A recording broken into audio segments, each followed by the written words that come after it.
أعوذ بالله من الشيطان الرجيم بسم الله الرحمن الرحيم يا أيها الذين آمنوا كتب عليكم الصيام كما كتب على الذين من قبلكم لعلكم تتقون أياما معدودات فمن كان منكم مريضا أو على سفر فعدة من أيام أخر وعلى الذين يطيقونه فدية طعام مسكين فمن تطوع خيرا فهو خير له وأن تصوموا خير لكم إن كنتم تعلمون شهر رمضان الذي أنزل فيه القرآن هدى للناس وبينات من الهدى والفرقان فمن شهد منكم الشهر فليصم ومن كان مريضا أو على سفر فعدة من أيام أخر يريد الله بكم اليسر ولا يريد بكم العسر ولتكملوا العدة ولتكبروا الله على ما هداكم ولعلكم تشكرون وإذا سألك عبادي عني فإني قريب أجيب دعوة الداع إذا دعاني فليستجيبوا لي وليؤمنوا بي لعلهم يرشدون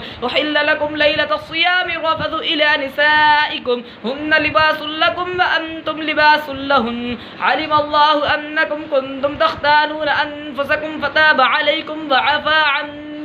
فالآن باشروهن وابتغوا ما كتب الله لكم وكلوا واشربوا حتى يتبين لكم الخيط الأبيض من الخيط الأسود من الفجر ثم أتموا الصيام إلى الليل ولا تباشروهن وأنتم عاكفون في المساجد تلك حدود الله فلا تقربوها كذلك يبين الله آياته للناس لعلهم يتقون ولا تأكلوا أموالكم بينكم بالباطل وتدلوا بها إلى الحكام لتأكلوا فريقا من أموال الناس بالإثم وأنتم تعلمون